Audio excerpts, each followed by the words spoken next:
Dazai bwana, tumezungumzia hapo masuala ya ndoa. Kwanza nataka tuende moja kwa moja kwa halisi wetu, ndoa hayo ilitikisa kidogo. Namzungumzia Haji Manara pamoja na Zaiylissa, lakini jizikati hivyo itakiana na mambo mengi yakaibuka mpaka wakaanza kutokana na mitandaoni. Kwanza wewe mwanaume wako akikuacha, ni sahihi kwanza kutokana na mitandaoni? Hapana, ndio maana mimi mahusiano wangu sipendi kuweka mtandaoni. Kwa sababu najua mahusiano mtandaoni na mambo mengi, mkiachana watu watajua, mkiwana mtajua, mmetokana watajua. Kwa hiyo kwa mimi hapa, pamoja kwenye jamii hayo yapo, mwanaume kukutukana au mwanamke kumtukana mnapoachana. Lakini sio vizuri, kwa sababu unapokuwa mtu na mahusiano naye, hata kama ana mapungufu ulishamkubali. Awe mjinga awe mpumbavu mlishakubaliana naye. Neno sio kwa sababu ulikuwa hivi ulifanya hivi, hapana. Ndio maana wanaume wameumbwa na koromero. Pamoja sasa hivi wanaume wa mwaka huu makolomero hawana. Kama una kasoro zako mwenyewe akili atanyamaza kimya, kama mwanamume atakubali. Lakini sasa hivi mwenzangu, wanaume wamekuwa hawana siri. Tena zaka kutukana matusi au mwenyewe uko na aibu. Yaani wewe kwa baki mdomo ndio wewe unaitamka. Kini ndio hivyo. Wanaume wamekuongeaje zaidi wana sana. Sio kwa sababu tumewapita kipesa. Masiku hizi nguvu zote zipo kwa wanawake. Kila kitu wanawake, kila kitu unajua tena. Kwa hiyo wao tu wamechukua midomo, sisi tumechukua riziki, tumechukua kila kitu. Ndio maana wanatushushua. Kwa hiyo Dazai, unaona wanaume sasa hivi hawana pesa, tumewapita kila kitu. Sasa hivi tunafanya tuko tunaikuwa ndani tu kupika, basi kumpikia mtu, kutumwa kama mbwa, una kazi ya kuendi kokote. Sasa hivi tu tunafanya kazi na sisi. Kwa mwanamume hata kama ana kipato chake na sisi tuna kipato vile vile. Kwa sasa wao wameona baada kile cheo chao tumekichukua sisi, basi wao wanapata cheo cha kuongea. Cha mdomo. Okay, kwenye vurugumashi la Manara pamoja na Zaiylissa, wewe ulikuwa unahisi nani? Unaona nani mwenye makosa kati yao wawili? Kwa kweli mapenzi kama mzani, huwezi kusema Manara, huwezi kusema Zai, kwa sababu hujui. Kila mtu anavutia kwake. Ila kikubwa tu mimi nilichokuja kukiona kwamba huyu kaongea hivi, kama siyo maana nimesikia siyo kamtongoza mtoto wa ndugu yake. Kwa hiyo sijajua. Kwa hiyo kitokea labda kwamba yeye ndo mwenye makosa, ilibidi wakae kifamilia wayaongea pamoja. Kuna mengine sio ya kuyaongea, mengine ni ya kukaa tu pembeni na kuita familia. Lakini pale kuna mambo yamefika hapa kwenye media, ina maana mambo ni makubwa. Na kama ni kweli kamtongoza mtoto wa ndugu yake, haipendezi. Hata mimi mume wangu akimtongoza mdogo wangu siwezi kukubali, sababu ni dharau. Ina maana hata mimi umeniona sifai kama hata wengi kwenye familia, kwa ni dharau kwenye familia. Mimi nachokiona alichokiogopa Zai ni aibu, kwa sababu kiangalia umri wa Manara na yeye na ndugu yake ni vitu vitu tofauti. Kwa alikosea mkubwa.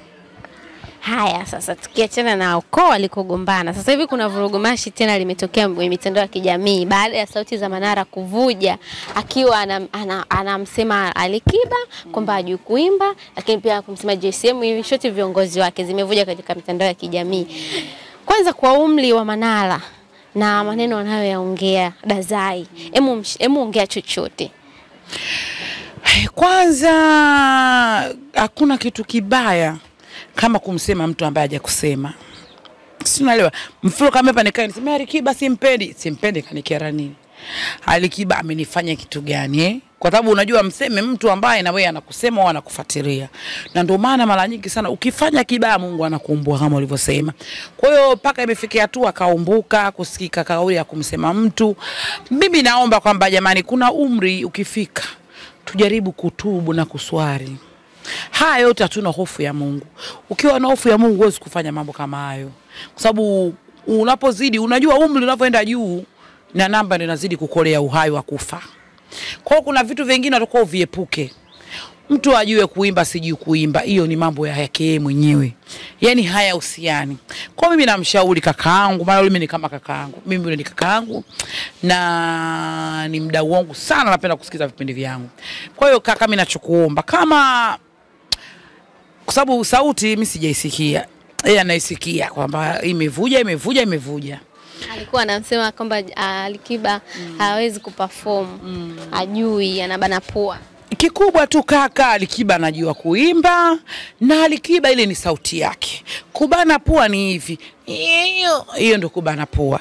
Lakini yule anavyoimba ni sauti yake alobarikiwa. Sema Alikiba ni mtu mmoja ambaye mimi nasemaga si mtu wa majivuno, si mtu wa kujipamba. Unaelewa? Yaani anajiamini kipaji chake atipoa na Mungu. Kwa hiyo Alikiba ataendelea kupokea vita nyingi kwa sababu sio wa kwanza kusema hivyo waliongea wengi tu mala na bana pua ajui kuimba. Kwa hiyo mti mzuri kupigwa mawe ni jambo la kawaida. Mimi nachiona tu niongee na kakaangu Kiba, maana sisi kwetu Uswahilini ndio kama pambe yetu. Vinyimbo zake sisi kwetu tunatufikia kiujumbe wa kimapenzi. Hata kama ugombana na mpenzi wako, ukisikia nyimbo ya Alikiba unamsamee mpenzi wako, sababu ni yani sio hata nikutajie Alikiba kwetu. Kwa hiyo mimi naona tu kwamba ni Alikiba ni mtu mmoja ambaye yani sio hata nisemeje. Yani ni mtu ambao kila siku unashambuliwa, lakini mwenyewe unamuona hana baya. Mtu wenye matunda. Haishi kupiga mawe. Kwa hiyo wafu sasa wanaopiga mawe watu wazima, baada ya watoto wadogo, watu wazima ndio wanampiga mawe. Kwa ni mtihani. Hadi mimi nachomba tu Alikiba ndiye kufanya dua. Kwa sababu midomo watu wazima ni sumu. Hapo umesema kwamba Manara amefika umri wa kutubu. Atubu. Ukiona paka mtu mzima anakosea maneno, watu wanakukosoa, basi huo ni mtihani. Umri wake wa kukaa kuanza kuswali. Akae tu aswali, kama anaswali basi aache tu maneno, sio vizuri. Mtu mzima kusema sio vizuri. Yani mwimba kaswida yule Dazai, wewe ni Muislamu. Ndio maana nikasema kwa umri wa kaka sio kusema kwenye media. Hivi ni kusifiwa tu, bwana kaka Haji kafanya hivi. Sio mara leo kafanya hivi, mara kagombana huyu, mara achana na huyu. Hapana, acha hizo habari bwana. Hana busara. Kusema hana busara nitakuwa namkosea heshima sababu ni mkubwa kwangu. Ila tu aache yale maneno kwa watoto. Kwa sababu Kiba ni mtoto kwake. Kama anamuona hawezi kuimba, amuite. Amfundishe kuimba. Hiyo ipo kwenye kibishana. Sababu Kiba mimi na imani anaga skendo za kipumbavu. Ndio maana nikasema ni kama yeye ana uwezo wa kumuita. Mimi hapa Kiba nina uwezo wa kumuita. Kama unakaa Kiba hapo umezingua. Kwa sababu ni mtu mmoja yuko pisi. Yaani Kiba meta nikipita Kijonongo hapa anakuja vizuri sana. Anakuja? Sana. Nishaye kumtafuta. Mimi nishaye kumpigia simu na nikaongea naye, vipi Zai safi hivi na hivi bwana, fresh. Njoo bwana, nitakuja nimesafiri na ashaye kuja hapa. Ana baya yule jamaa yule, Mungu amweke kwa kweli. Hajajali yeye ni mkubwa kiasi gani kwenye kazi zake, lakini anaangalia auto. Mimi mama mtu anapomsemaga yule kaka anaonaga afu wote yao go. Yaani unajua yule nani na yule nasemaga na kipindi kile. Yaani yule kama mtoto wao anamzaa kwa anavuta sigara. Kiba anamzaa kwa anafanya kwa nini? Lakini hajaisha kumsema Manara, tukasema pia na watu wanaompa pesa. Dazai unaweza ukamsema bosi wake. Yaani can you imagine amemsema mpaka GCM bosi wa Yanga. Manara haogopi mtu. Yaani Manara kitu ambacho kakaangu anachojiamini, kwanza haogopagi mtu. Na kilichomtoka mtu kwa Manara kimemtoka. Sasa mimi tu bosi wangu yeye anamuogopa kumsema. Yeye Manara anawezaje? Ukiona hivyo anamuweza. Kwani kuna mabosi watukeli? Papala nyingi, mdomo mwingi. Papala mpaka unasema ugali wako. Wewe unaweza kusema ugali wako unakulisha. Unakulipisha kodi mdogo wangu. Sasa ukiona mpaka mtu kausema ugali wake mawili kauchoka au anaelekea ukingoni kwenye ule ugali. Kwa sababu hakuna bosi alonyoka. Hata mimi kuna uwezekano kwamba bosi wangu ananikera, ananiuzi tabia zake, lakini siwezi kumsema naumia rohoni kwa sababu bosi ndo kashapewa jina la ubosi huyo mdogo wangu. Bosi anuniwi. Si unanielewa? Wenda anataka kujitoa kabisa, au labda alikuwa ajui kama sauti zitavuja. Kwanza watu wajifunze, sasa hivi watu wameka kimaslahi. Sasa hivi ukiongea neno tu ndugu yangu na mtu atakupigia tu simu, halo kijua nongwa, hebu nipe story ya Gea, anakurekodi, umeumbuka. Kwa hiyo tujifunze kuwa na kaba za roho. Kama mtu kakukela muite pembeni mseme. Bosi wako akuzingua muite mchane bosi wako. Haya mambo ya makando ndio yanasababisha sema matatizo. Kwa sababu kuna uwezekano wewe labda wewe unaliongelea lile neno kwa nia njema tu kwa kutoa karaha yako. Au maana usikute kaongea ile na bosi wake labda karaha. Kuna vitu anatendea. Sasa ndo mtu binadamu akishachukua sheka hadharani, uonekane umeongea kwa sababu umeteta pembeni, maana wewe ubaya. Lakini angemuita bosi akamwambia asingetokea yote hayo. Lakini Dazai, hivi sijui wanaume wanatuchukuliaje? Kwa sababu gani? Manara baada ya sauti zake zilivovuja, yeye direct akamrushia mpira Zailisa, kwamba Zailisa ndo kavujisha hizo message. Ini hali sio Zailisa, na Zailisa kaisha kuja kwenye mitandao ya kijamii kasema sio yeye. Na kamtukana kweli Zailisa, kasema mara alikuwa anaishi na shetani, nyoka, mara alibaki kumpatia sumu. Wewe unala kuzungumziaje kwa mdogo wako Zailisa kwa anayoyapitia sasa hivi? Zailisa avumilie kwa sababu hakuna ndoa nyepesi. Kama aliweza kuvumilia kwenye ndoa, akavumilia hata kwenye Eda. Maana yule kwa Eda Kwa hiyo Eda yake ivumilie. Atafikia mengi tu, ataambua mengi na mengi. Ila tu tujifunzege, mtu akiachika kwenye mapenzi yake, unapoingia kwenye penzi la mtu ambaye alishatoka, tuwe na roho ya kusema kwamba, maana tuna ile kauli kusema kila siku wanawake ndio na makosa kwenye kuachika. Wao umeachika ujui mapenzi, hakuna. Kuna wengine wanachika wanaume wana gubu, wana mdomo. Kwa hiyo mwenzako anapoondoka, wewe muombe Mungu, ambaye Mungu naingia kwenye ndoa hii, naomba unisaidie. Pamoja sije kumuona Zairi sasa hivi, sijamuona kwenye kujigamba ni kwamba sikumiliki mume. Sijui lakini ndio watu wajifunze. Kwa mimi nachomshauri mdogo wangu Zai, naomba wifi yangu, kipenzi, rafiki yangu, besti yangu, naomba uvumilie mdogo wangu. Hakuna neno lisokuisha, yatakwenda atakwisha. Mimi na imani huwezi kuvujisha sauti, na hata kama umevujisha sauti, kama ni kweli kavujisha, basi atakuwa amekosea, kwa sababu binadamu anavyokushambulia usimshambulie. Mwacho. Ili ugomvi usiendelee, mmoja lazima awe chini, mwingine awe juu. Kwa hiyo ni hilo tu. Na sisikize maneno ya watu. Lakini Mange Kimambi kashathibitisha kwamba sio Zai, lakini Manara bado anaendelea kumsema Zai, kumwataki, kumtukana mitandaoni. Hiyo ni busara au kwa umri wake alitakiwa kujishusha na kuomba msamaha? Hapo sasa mimi nachoshauri Manara asimtukane, yule alikuwa ni mkewe. Na kama ni mke wako, hata kama amekukosea, yeye ni mkubwa, mvumilie tu mke wake. Kama vimevuja, kama Mange kasema hajasema yeye, atakuwa tu amsamehe. Sema hata ujue uwezi jua mtu anavomlalamikia au anamngangania, uwezi jua labda yeye ndo alimpa, aliongea naye, au ile voice alizokuwa nazo zake. Kwa hiyo yani uwezi yani kwa ugomvi wanaojua ni wao wenyewe wawili. Lakini kutukana mke wako au mtaraka wako si sahihi kwenye mahusiano. Kwa mfano ingekuwa ni wewe ndo mume wako kasema kwamba kakutukana kwa mitandao, ni wewe ndo umevujisha sauti zake, hali sio wewe, ungefanyaje na uswahili wako dada Zai? Ningepigia simu kwa maneno mazuri, mpenzi wangu uko wapi, niko sehemu fulani, ningetoka hapa na ni changu cha chapati kile kisukumio, ningefika paka eneo husika, ningemuuliza kwa nini umenitukana kipenzi changu, kingechofuata. Sisi kwetu kurusha thirani jambo la kawaida sana. Ni kukupiga chupa sekunde tu kukutoa rangi nyekundu kawaida. Kwa mimi na imani yule babu angelekea Muhimbili, mimi ningelekea Segerea. Kwa sababu sikubali fezea, wala sikubali matusi. Ndio maana kwenye mahusiano ni vigumu kuonekana kwenye mitandao mwenzangu, kwa sababu tunapigana wenyewe, tunapigana polisi, tunamalizana naye. Mtandaoni kuna mambo mengi. Kwa hiyo ushauri wangu, masuperstar wajaribu mahusiano yao, sio kila mahusiano weke mtandaoni jamani. Kwani ukiwa na mtu wako afu mkatulie, kuna ubaya gani? Ndio maana wanaibiwa mabwana kwenye mitandao. Bwana umemposti mwenyewe, mmetoka mbali kwa haja kunyakuliwa kama kipanga kwa kupenda sifa. Mwanamume hata usipomtangaza kama umeo tu, au sio? Lakini kidogo kijiona na bwana, mimi sijawahi jamani. Yani siwezagi maisha haya. Unaogopa nini? Mungu. Yani sisi watu wa Uswahilini, labda naweza kusema ni Uswahili wangu ambao sikuzoea yani. Kwanza mwanamume wangu hapendi hivyo vitu. Yani wapenda. Nani kwa mwingine mshamba kwa sababu sasa kijana kwa maarufu moja mjitoe, hapana. Yeye mwenyewe na mambo ya kamera vitu tofauti.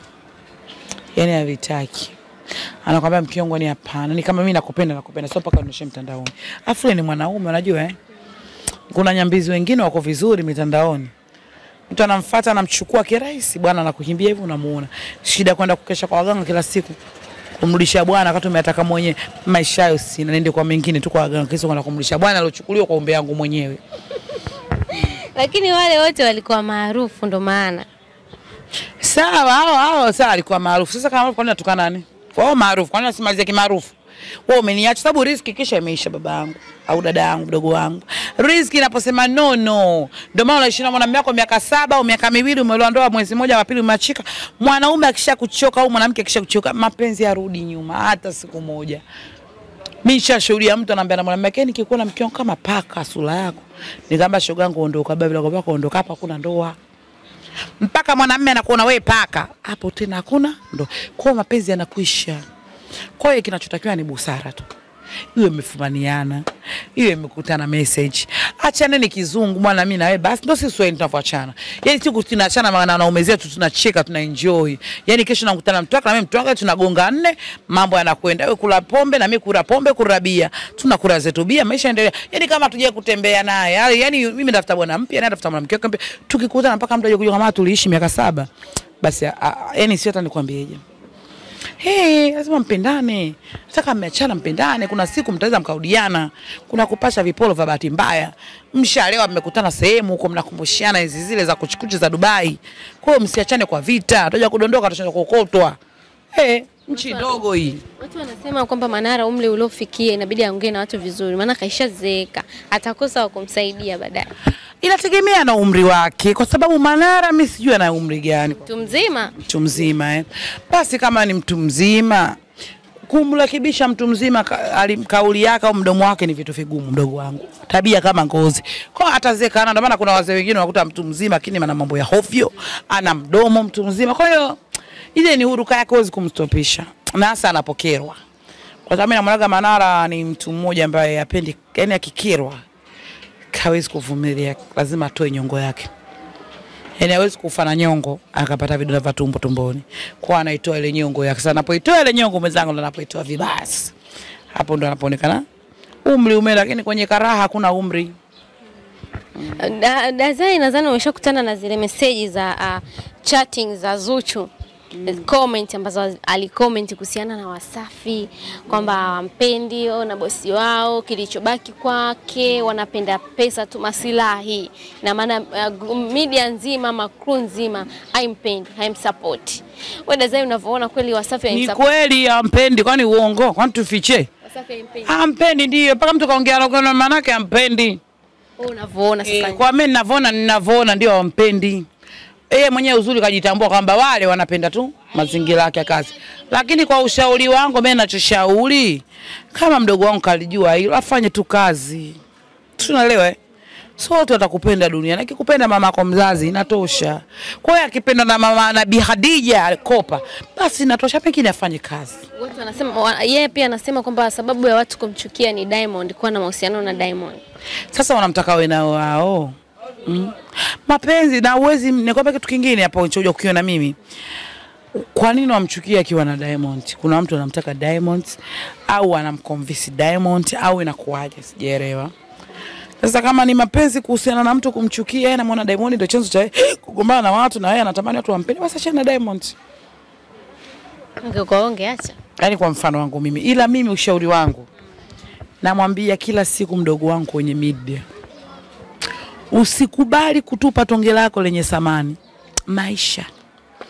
Kwa sababu hata si usoi tuna mabwana mabuga na wanatupenda na tunachukiwa hadi na wazazi wao. Lakini tupo na penzi letu, tunachukua na mitaa mizima kitu tuko na mapenzi yetu. Kwa hiyo yeye nani aache penzi lake? Yeye asikubali, hakikishe mpaka kifo chake. Mpaka aolewe. Yaani hata kama hajaolewa aende na hivyo hivyo, ya Mungu mengi. Watu wanasema kwamba mitandao inasema kwamba Zuchu amemlimit Diamond kwamba asipomuoa tu anatoka Wasafi. Sawa, si anamfanyia kazi. Kumpa limit lazima. Si anamfanyia kazi na kazi inalipa. Lakini ile si kazi Dazai. Kazi wewe, mara ngapi ile mtoto kila kitu nyimbo inaiti. Yule mtu aje kutoa nyimbo kafa. Kila nyimbo anayotoa Zuchu lazima isimame wima. Mtoto ana kipaji chake cha Mungu. Mwenyewe hayo mengine binadamu wote wanayo bwana. Si kusema aje Zuchu mjeuri, si kufanya wote hao binadamu, hakuna mtu atakuwa mjeuri bwana wewe. Kila mtu mjeuri kwenye stage yake. Lakini kwenye mapenzi ya mtu usiingilie jamani, waacheni wenyewe, wataachana wenyewe. Lakini wanasema usiingize mapenzi na kazi. Kwa nini amtongoze na bosi kama sikiza mapenzi na kazi? Wewe ushajua hiyo ofisi, kwa nini mtongoze? Hivyo hata mimi nitongoze na bosi wangu utafikiri nitashinda kutamba? Nani anaweza kuchao hicho kuvumilia? Hakuna mtu huyo ndugu yangu. Hivyo bosi wako kutongoza, unajua pia kwenye ugao utashinda kutamba na mpenzi wako. Ndio watu wakasema kazi na mapenzi vitu tofauti. Kwa hiyo kama yeye anaona kwamba ile ni kazi asingemtongoza. Kwa hiyo unaona bora atoke tu Wasafi. Kama asipomuoa. Hapana. Kama yeye kaahidi hivyo, kwa sababu hiyo ni ahadi yake aliyoitoa. Kama yeye kaahidi kwamba asipolewa atoke, sikaahidi. Afuate ahadi yake. Nasema usiforce ndoa. Kwa ukiforce itakuumiza baadaye. Mna bwana, ndoa watu, hakuna ndoa nzito au nyepesi mdogo wangu. Swahili mna force. Sisi tuna force, tunaenda kwa ganga kabisa tunaolewa. Unasema kuforce kwa mdomo? Si atuongee kwa mdomo. Tunguli zetu 7 tu. Waganga 7 wewe mwenyewe unapiga goti na ndoa anakwenda nayo. Tumeshindwa tunguli. Siku nakuta chumbani kwangu na baba zangu wadogo wamejaa na mashehe. Wewe kama umefumaniwa utashangaa. Nimefumaniwa mama na watoto na nauzisha ndoa mkeka uliona wapi? Zamani tunauzisha wanafunzi. Sasa hivi hata si masingo mama unafumaniwa, unaambia unamchezea huyu mama. Ndoa inapita hapo hapo. Wewe unasema mpaka unini? Ndoa siku hizi ndoa tu. Kutegemea ndoa ungojee mpaka ikuletewe, utatoka mvi. Dazai, kwenye mtaa wako huu kati ya Pateni na Sergeant nani ana hit sana kwenye mtaa? Wanaomkubali sana Sergeant na Pateni.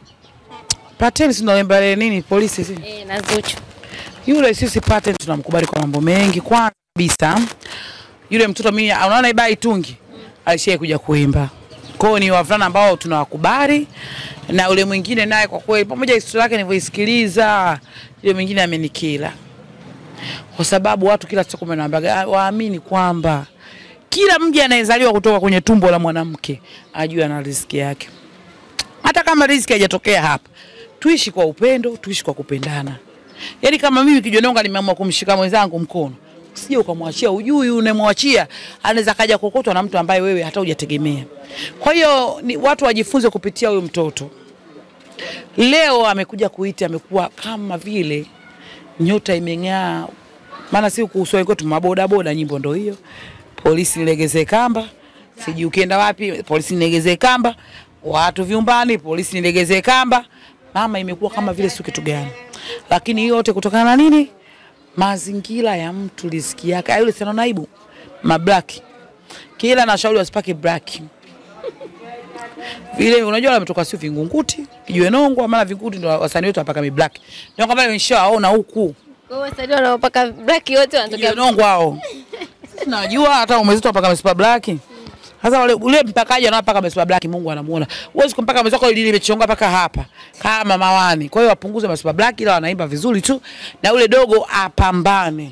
Asipate sifa kwa sababu yeye kapata tena umaarufu akakaa. We. Lakini Rayvanny kasema atampa na yeye collab yule mwingine. Yule Sergeant. Sauti hana yule. Twende na huyu wa kwetu bwana, hata kama atampaka. Alotoka katoka mdogo wangu we, asikwambie mtu we. Yaani aliyetoka katoka. Ndio maana nimwambiaje mashindano ya muziki ni makubwa. Unaweza ukaja juu, ukaja kuzima pu. Kama unakumbuka The Voice alivyokuja, tulimpokea kwa shangwe. Sasa hivi yuko wapi? Anabaki tu anatembea kama tu alichobakiza. Kaja dogo huyo naye. Kwa hiyo watu wasilewe sifa. Sababu Zuchu kakuchukua, umekuwa msanii, basi usimetame kijimbo changu hii. Polisi legeze kamba, unakwenda na legeze mbwi. Ushalegezewa utoke. Kwa hiyo azidi kupambana, atoe vitu. Ili amfurahishe boss Zuchu. Lakini inawaathiri wale. Unamwasili yule mwingine anavotukanwa. Unaonaje dada? Ndio akome siku nyingine ajifunze kwa naache roho mbaya. Huwezi kumfanya mwenzako roho mbaya, hiyo ndio adhabu ya wenye roho mbaya wote. Wewe unaamini ni yeye ndo mwenye roho mbaya? Ndio maana yake wewe tukani mimi na wewe tumetoka wote sehemu, wewe nikukatae. Kama unavyoambia saa nyingine mpaka nafikia tole dogo, natokea kwa nyimbo zao dogo kwa hata vai mavazi ya kunini, yeye ndo anapendeza. Picha tu yenyewe inaonyesha kama mzee wako anamfanyia mabaya, hata kama wewe meneja tu hata meneja wao sijui. Meneja tamia shida kuongea na meneja. Kimpenda mtu takubali. Mimi hapa meneja wangu ambaye Gea Zai, labda na mwenzangu tunatoa mastori. Zai vibe, naambia hapana, Gea. Mpenda mwenzangu. Kama umenipenda mimi nampenda na mwenzangu. Sasa yeye kwa nini alikuwa anakubali vipi kuvaa macheni yale ya Kongo? Mwenzio ashindwa kumnunulia. Haya macheni shilingi ngapi yale? Yale mtaa Kongo macheni hata 10,000 afiki yale, na kujaza shingoni tu. Pale kuna gold pale. Kwa hiyo ni sio vizuri. Wangemdanganya mzee hata vitisheti vya Kongo wangemvisha angependeza. Akileo mzee Mungu kamlipa. Kwa hiyo jamani tuache roho mbaya, tupendaneni. Na watu hapo kibao watu kama hao. Tumalizie na ushauri kwa wanaume wa Uswahilini wote wenye tabia kama ya Manara, wakigombana na kuyazagaza. Ndio maana mimi nasema kila siku, Mheshimiwa Mama Samia kama anatusikia, kwanza mibaba inalopoka ovu kutukana mjana mkeo ifungwe. Sio kufungwa tu.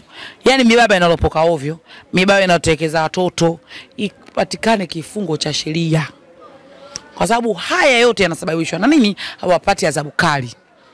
Wewe uwezi kumtambia mke wako ana nundu kalioni, mke wako ana mipengo, ulivyomuoa kwa ujui mipengo. Mara si yuko hivi, matusi yanatukira wanawake tunaume. Mimi kwa kweli sikubaliki. Mimi mwanamume anakaa pale, mimi nakaa pale, mjumbe anakaa pale.